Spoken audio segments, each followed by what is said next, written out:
So last lecture, I started to talk about the electromotive force. So sometimes we also write it as EMF, and we really use the example of a battery. Okay, if we have let us say positive terminal here and a negative terminal here, and this battery is connected to bulb, let us say. Okay, when we turn on the switch, and then the light will come out. Okay, so what we often call this battery is really the source of EMF. Okay, so and later, as I described before, EMF is really, even the name said it is a force. It's really not a force. It's really some kind of work, or you can use the word electrical action that are produced by a non-electrical source. For example, here, we really, for a battery, is really, it converts the chemical energy, okay, into this electrical energy. Okay, so you can see from here, and we also talk about generators, that can generate power. That one is really called motional electromotive force, which really converts mechanical energy into electrical energy. Okay. So now let us say if we have a charge, okay, so we wanted to figure out what is the total force applied on that charge. Okay, we consider unit charge. Okay, the force, then it will be the force that are due to the source of the EMF. Okay, some chemical force, for example, for the battery case considered here, and plus the force that are produced because there are positive terminal and a negative terminal, and it will create the electrostatic force. Okay, so we have two forces.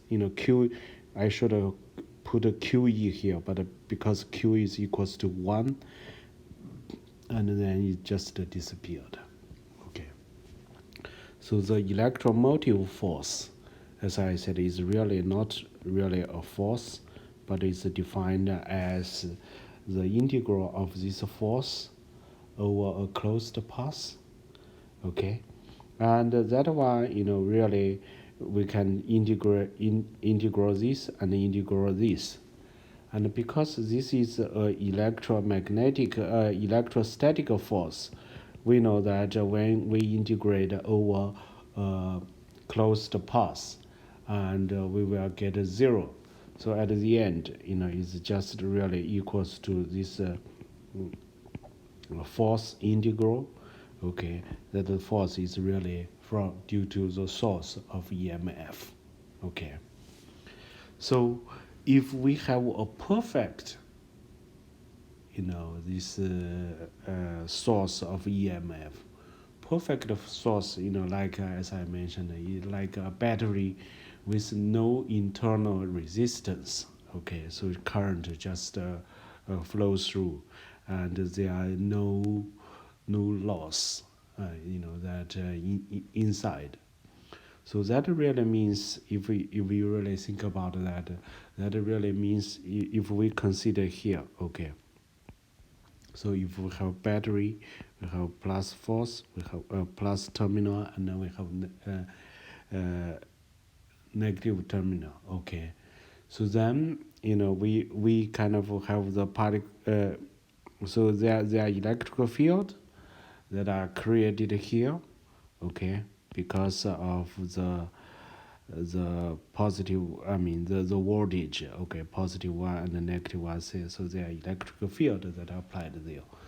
And of course, we have the force that are due to the really for this case due to the chemical energy. Okay. That so these two forces, they will be equal to each other.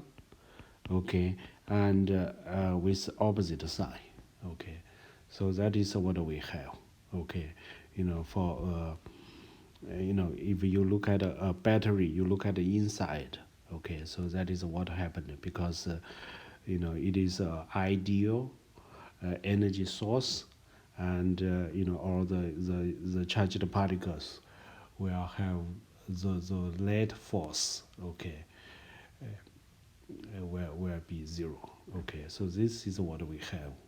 Okay, so now if we do the integration, let us say we can calculate the voltage difference between these two.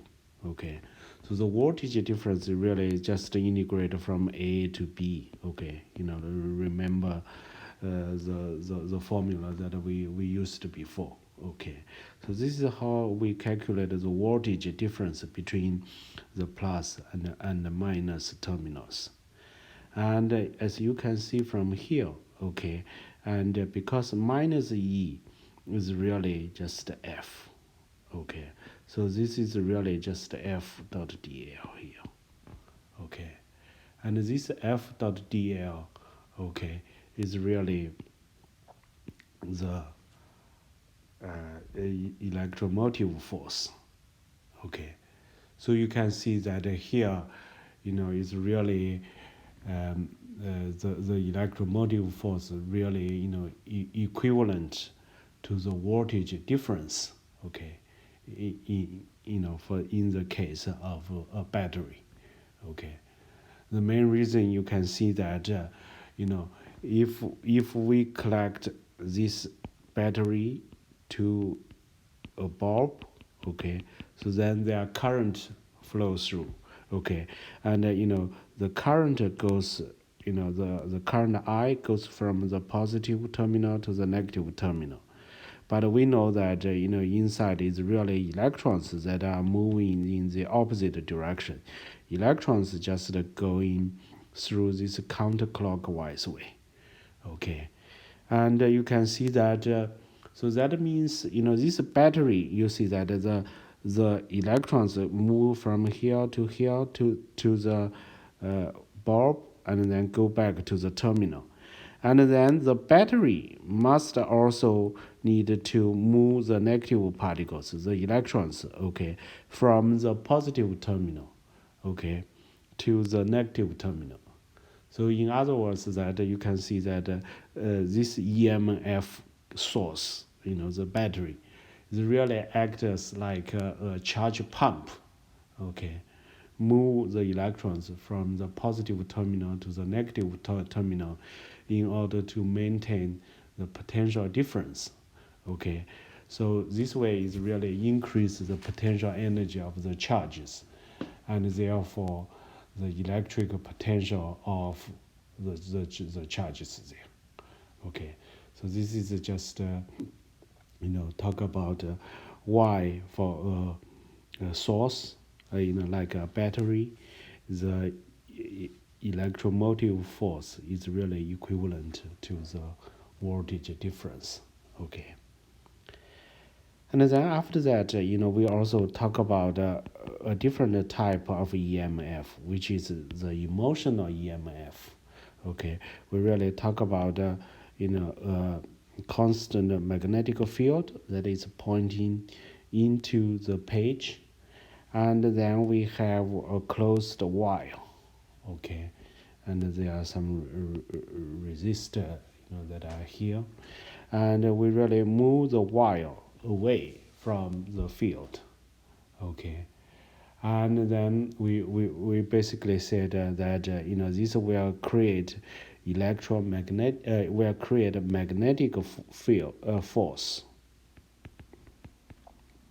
Okay, because it's a moving charge. Okay, so it will create a force that will move the charged particles around and then create the current. Okay, and we used different ways to calculate the electromotive force at the end, and we said is really equals to the velocity, which is how fast we move that, and times this b times the height h there. Okay. And then we also said, this for this case is easy to see because we used this rectangular shape. Okay, if there is another different shape, then using the method that we described here will not be easy to do that. But actually, there is a very simple way to do it. It really defines the so-called the magnetic flux. Okay, which is really the integral of this B field over this area. Okay, the area that is inside the magnetic field. Okay, and then the electromotive force is really just equals to the negative of the rate change of this phi. Okay, so it makes the calculation much simpler. Okay, and even we have a very strange shape of this circuit, we can always do the integral to figure out the charge the flux. Okay, and then we just need to figure out the derivative, and then we can solve the problem. Okay, so this is basically what I described in the previous lecture. Okay, now I want to talk about something that is very important. So this is called electromagnetic induction.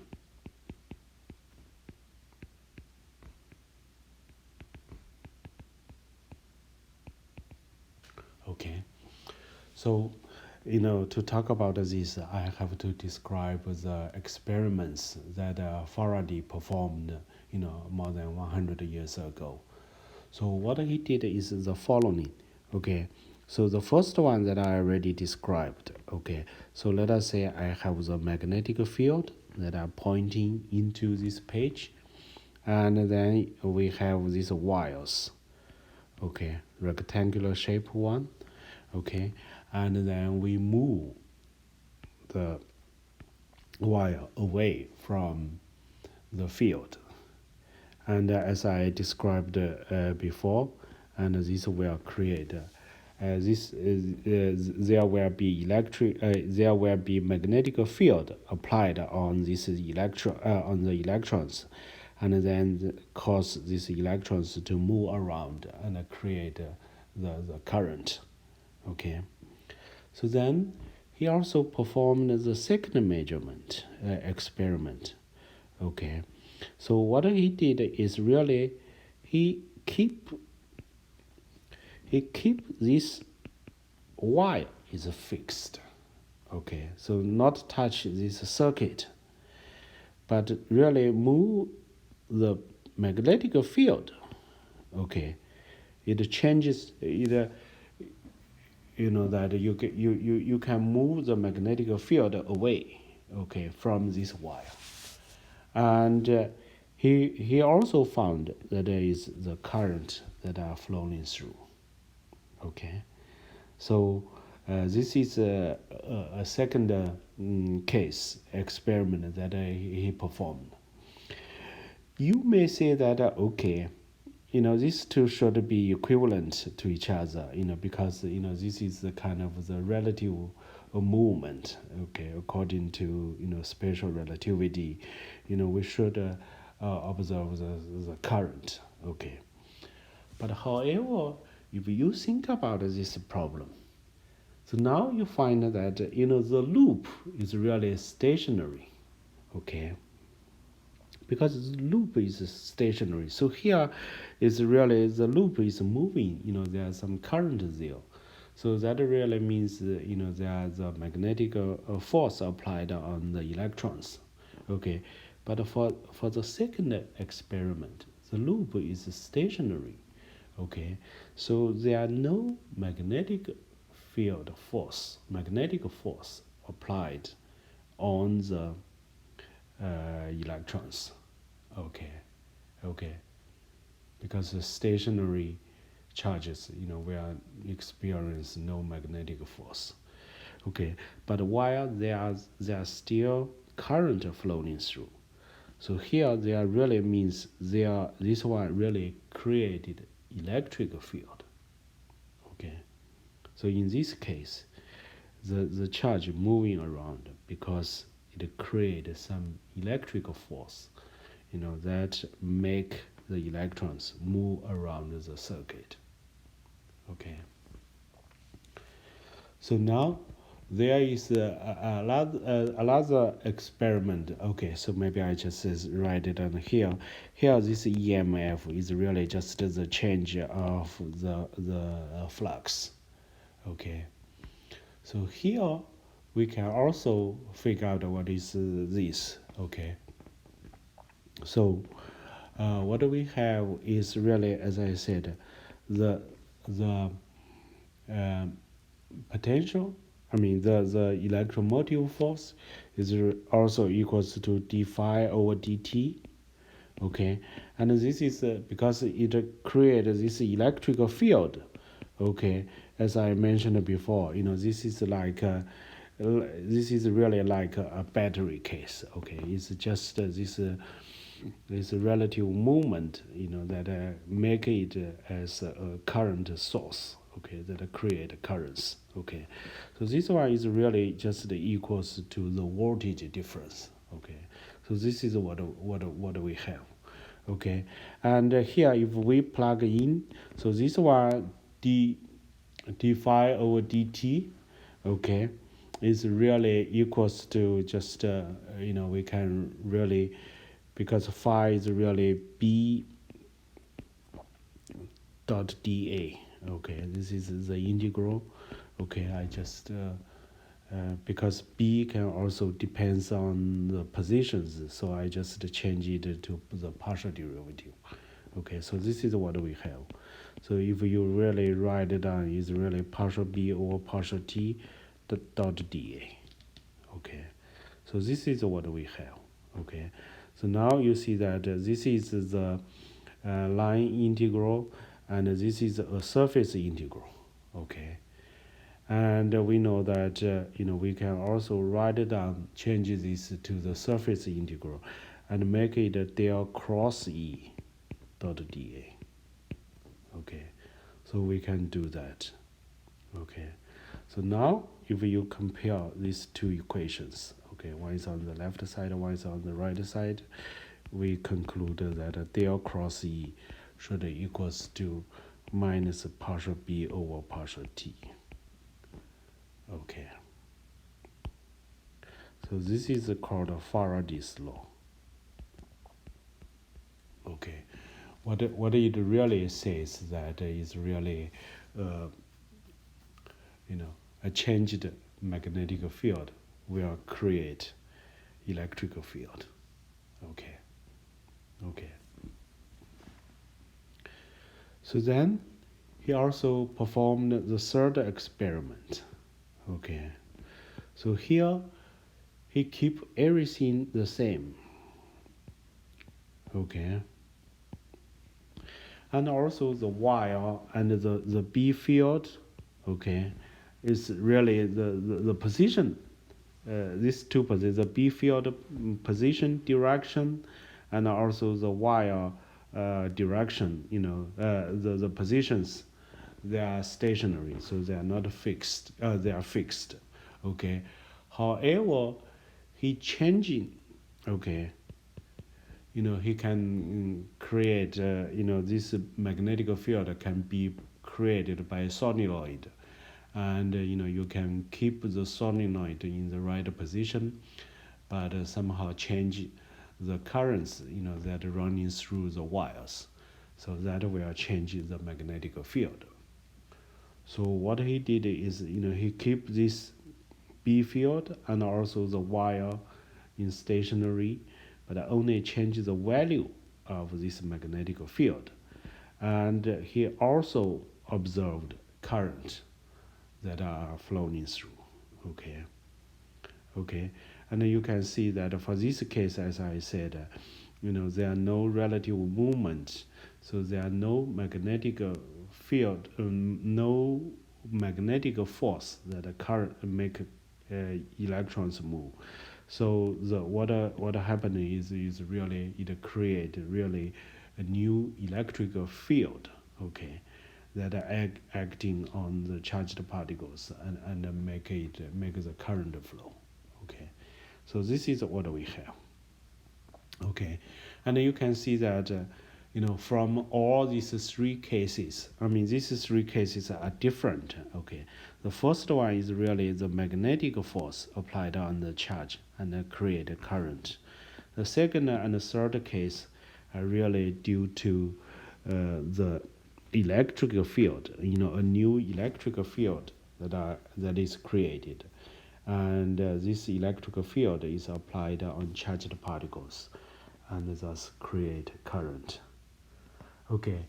Anyway, from these three experiments, Faraday made the conclusion, whenever the magnetic flux through a loop that changes. Okay, you can see that, if we talk about here, and also here. Okay, so you see that, we can change the flux either by moving the circuit away from the B field, or we move the B field away from the circuit, or we keep the area the same, but just change the magnetic field values. Okay, for all these three cases, the magnetic flux, okay, which is B dot dA, okay, changes. Okay, so when it changes, there will be a electromotive force, okay, that is calculated with this value and will appear in the loop. Okay, so this is very important. So this is really means that we can change the magnetic field, and we can create the electrical field. Okay, and and you can also see that if there are no changes for this magnetic field, then del cross E equals to 0. So we go back to this electrostatic case. Okay, and also I wanted to mention that here there, if for a vector, if it is a cross product, del cross this is equals to 0. This core, this really means the core is 0. Core is 0 really means it is a conservative field. Okay, so if you do the integrals, okay, for a closed path, it will always get 0. Okay, but for this case, you can see that because del cross E is not 0 anymore. Okay, if B depends on time, and you can see that. So that means the electrical field, we call it the induced electrical field, is not really a conservative field anymore, because its core is not 0. And if you integrate on a closed path, okay, and it is non-zero. So in this case, is really the created, the induced field is really a non-conservative electrical field, and here is a conservative field. Okay, so we have to pay attention to that. Okay, so let us just show you one example. Okay, so let us say I have a wire here. It's a circular wire. There is a ring, make a ring. Okay, now I have a magnet. Okay, that has this cylinder shape. Okay, and it has a uniform magnetization. Okay, and let us say the radius is A, and it's moving with a speed of V. Okay, toward this wire. Okay, and so we wanted to figure out what is the current. Okay, that will be created. You can see that it will create this, if we are far away, and this wire will have zero magnetic flux. Okay, once this cylinder, this cylindrical magnet move around, okay, so there are magnetic field that are coming through, okay, this wire, okay, and then of course that means the flux changed, and the flux changes will create the electrical field, will create currents inside this wire ring. Okay, so how to do this calculation? So what we can see that so we can go back to the chapter about the magnetic magnetism inside material. So since this is a uniformly magnetized object, okay, and the magnetic field of this object in principle is equivalent to that of that are created by the source current and created by the volume current. Okay, because this object is uniformly magnetized, so that means the volume current is really equals to zero. Okay, so what we have at the end is really a surface current. Okay, really we showed this before. The surface current, okay, is really m times phi hat, okay, along this azimuthal angle direction. Okay, so this is you look at the examples that I showed before. So in some sense, you can see that this magnetized object, you can really treat it as a solenoid. Okay, a solenoid with a surface current that is m phi hat. Okay, and we know how to calculate the magnetic field, okay, for a long solenoid.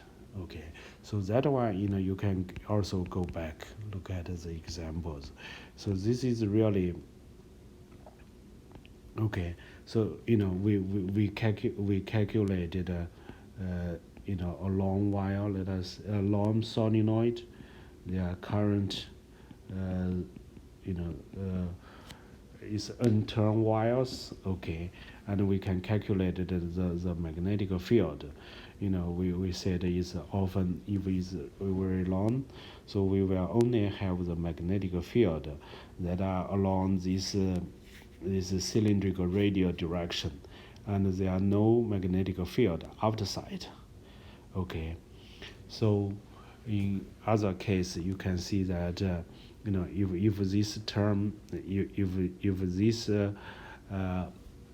magnet is really long, and we can treat it to have a uniform magnetic field that is just mu 0 times m, okay, which is pointing along this radial direction. Okay, and of course it will not this magnet is not infinite long, so that means on the edges the field will start to spread out. It will not be just along this this radial direction. Okay, so now you can see that. Let us make a plot of this magnetic flux inside this wire, okay, as a function of t. Okay, let us say at the very beginning this cylinder is far away from the wire, the magnetic flux is zero. Okay, later once it becomes close to the wire, and then of course the flux increases. Okay, as we said, the maximum value, okay, the b, the flux is really the integral of b dot dA. Okay, for the case where is really big, the maximum, you see that B is really just the maximum value, which is mu 0 times m, and dA is really just the area.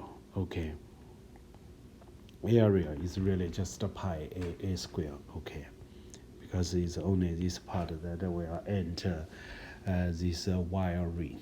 Okay, so in other words, that so the magnetic the flux will increases. Okay, to its maximum value. Okay, which is mu 0 m pi a square.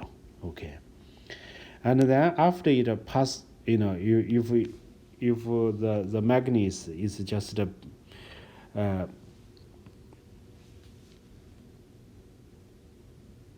if the wire is just between the two ends, okay, it will remain to have that value of phi.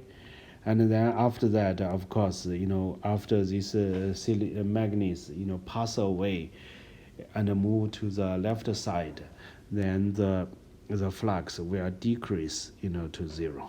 Okay, so this is what happened. Okay, if you look at the magnetic flux as a function of time. So the time it takes is roughly the length divided by the velocity. Okay, L divided by V. Okay. So this is what happened for the magnetic flux. So now we can really calculate the electromotive force, which is minus d phi over dt. Okay, so it's really just to take the derivative. So now you see that when it's a constant, the derivative is really 0, and now this phi increases. Okay, d phi over dt of course is a positive number, but because we have a minus sign here, so it becomes a negative value. Okay, once it becomes flat, okay, so then the value of course will in this region, because phi is a constant, then the derivative will become 0, and then the same thing happened here. Okay, after once it becomes here, and the magnetic flux changes. Okay, and then of course we'll create the current. Sorry, the value should have the same amplitude. Okay, from both sides. Okay, so that is how we find out the current. So that really means when the magnet approaches the wire ring from the right side, when they are close, it creates current. Okay, and then once the magnet leaves this wire ring, it will also create currents. And the direction of these currents will be opposite to each other. Okay, now we can ask how can we figure out we only know their directions are opposite to each other, but how to find out the directions, so that we can really use the right hand rule to really determine the current that are induced in the ring.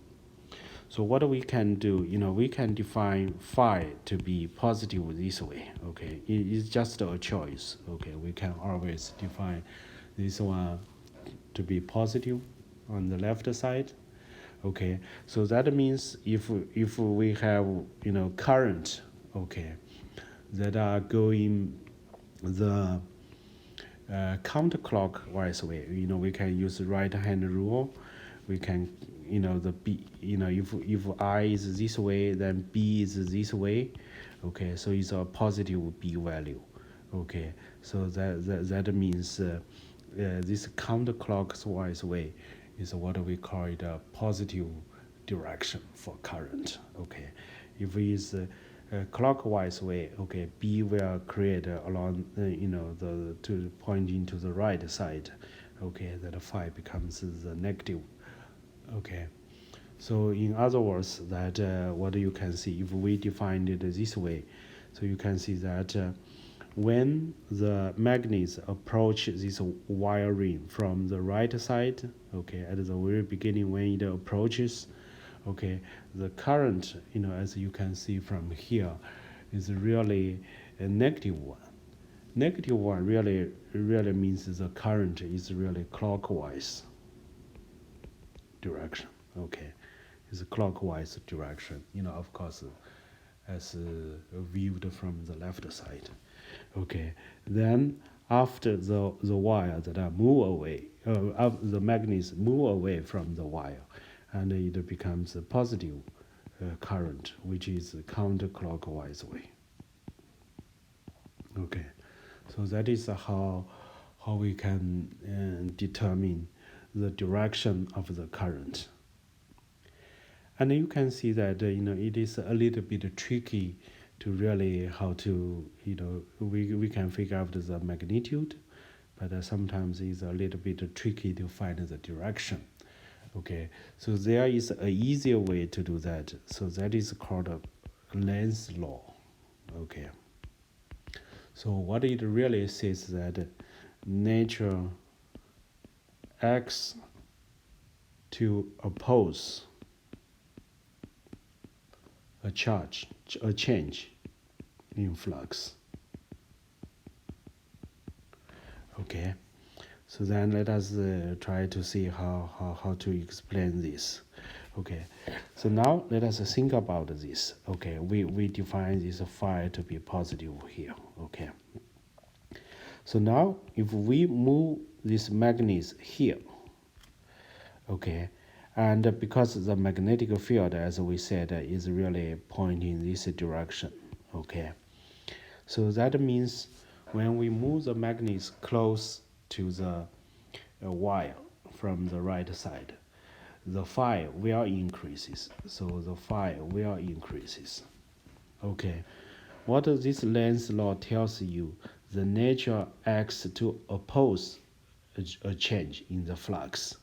Okay, so here because the phi increases, so what happened is it will induce a current, okay, that will oppose the increase of the flux.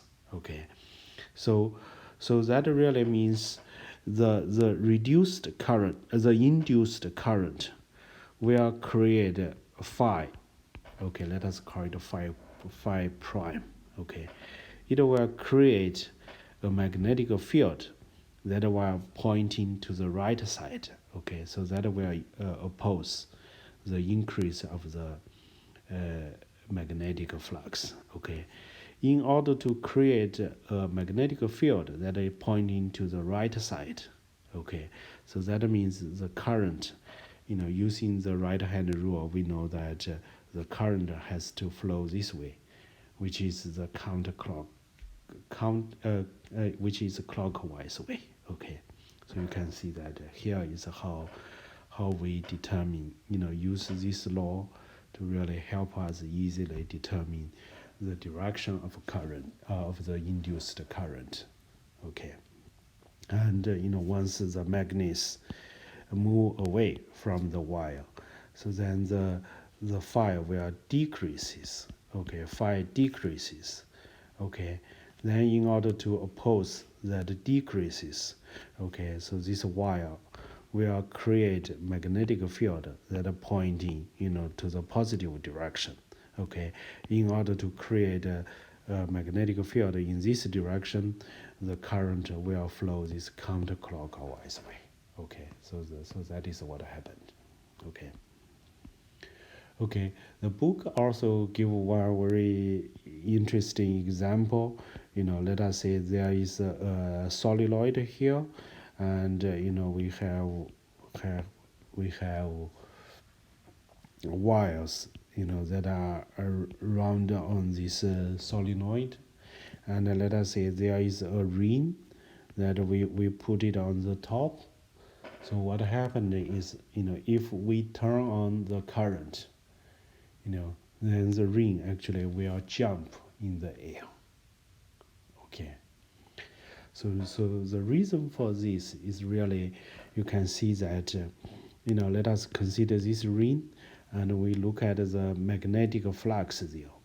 If there are no current flow through, the solenoid doesn't produce magnetic field, so the initial flux is zero.